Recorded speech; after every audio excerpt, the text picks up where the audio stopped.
të këtyre punëzve të policisë. E kuptoj. Ca kanë të njëjtat pyetje janë për ju, pse ky kriminalizim, cilët janë këta njerëz që heqin uniformën dhe i drejtojnë krimit dhe sa lidhje ka me atë që ka ndodhur në dekadën e fundit me policinë?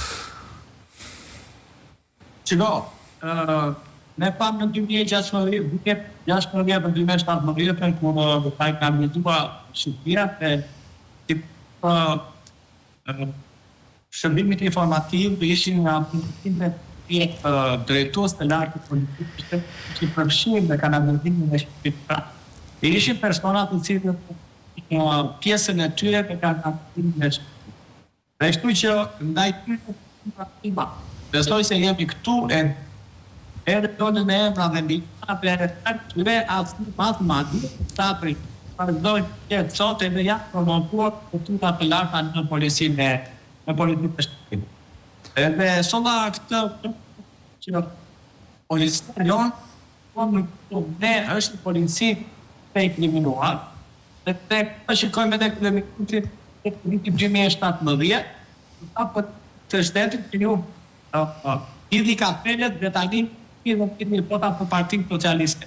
Edhe kjo është një thirrje që e kriminon për seri policisë pavarësisht pastaj se është të ri që e kreditisht për onë dhe kështë me ra. Këtë sa shumë, ne ke në kur është dënuar një policie pa të në sajmi ta imi, janë e da kanë qitorit në vitit të vlorë.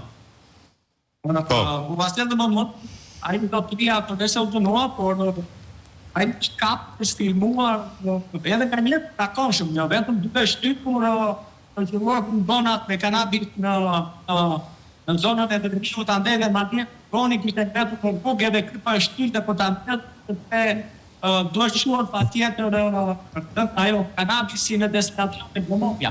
Të që kemi patu drejtus të lartë të policisë shtetin që kanë kryer dhe të këtë në krimtarie, e kanë kryer edhe vetë fizikisht, jo vetëm se kanë urdhëruar. Jo vetëm me veprimet e tonë kanë qenë vetë aktiv në transportimin e dëndës narkotike. Dhe në këtë kuptim them që të gjithë këta personazhe vërtet dëshmon kanë me dënime të cilat nuk është e parë kishin ndonjë marrësh të lartë, por gjithsesi nuk patën asnjë tek më pas tek kolegët e tyre në kupolën e drejtorisë së përgjithshme policisë së shtetit dhe vazhduan punën qetësisht. Pra, edhe pse ishin të inkriminuar, ata vazhduan punën. Ne nisëm një veting në policinë e shtetit. Dini më ju çfarë po bëhet në atë veting, unë askush nuk e di. Dhe po të shikoj nga në politinë e shtetit, u larguan vetëm disa oficerë fatkeq, të cilët nuk justifikonin dot banesat e kohës së diktaturës që kishin blerë prindët e tyre kështu me radhë. Pra, nuk u morën në kupolën e policisë me drejtuesin e policisë së shtetit, të cilët për jetës së vërtetës Flavio jetojnë mirë, kanë shtëpi të mira, kanë vila, kanë restorante, kanë biznese private, kanë një jetë luksi, kanë plaçu për drejtorët e niveleve të larta, të kuptojmë, fëmijët e tyre i shkollojnë jashtë, pra kanë ambiente me qera, pra ata nuk janë drejtues policie, ata janë gangster. Dhe si gangster që janë e përdorin uniformën e policisë së shtetit, atë në mendoj që nuk ja vlen më që ne të diskutojmë tani besimi i publikut e policia e shtetit. Besimi i publikut e policia e shtetit është zero. Është zero të u them me bitje sepse nga ka ndodhur dhe vazhdon të ndodhur sot si flasi, i qytetarët bëjnë denoncime në polici dhe përiksin në psinonit dhe më para i oficeri policisë ja thot ati që denoncohet. Pra, e kuptoni sa zhveshur e në këta qytetarin për balë një denoncimi ose një bashkëpunimi për një gjakë të saktuar. Sutëri, gjitha këto e bëjnë policinë, pra, gjithë që thjellje e bën policinë e shtetit institucionin jo vetëm të korruptuar, jo vetëm të lidhur me krimi, po e bën edhe një institucion mërësisht të frikshëm, sepse qytetarët fundit atë kanë derën e parë që troklasin te policia.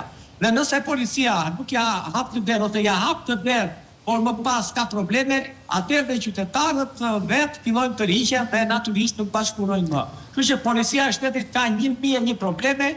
Unë di policat të tjerë, shefa krimesh që kanë ikur sot në Spanjë dhe andrej në Spanjë kanë mbledhë kultivojnë në kanabis. Pra, shefa policie, të viteve 2015-16 e kanë lënë edhe punën po deshët ju, dhe kanë nikur në Spanja dhe atë kanë bjetë serë apo parcelat të tëra.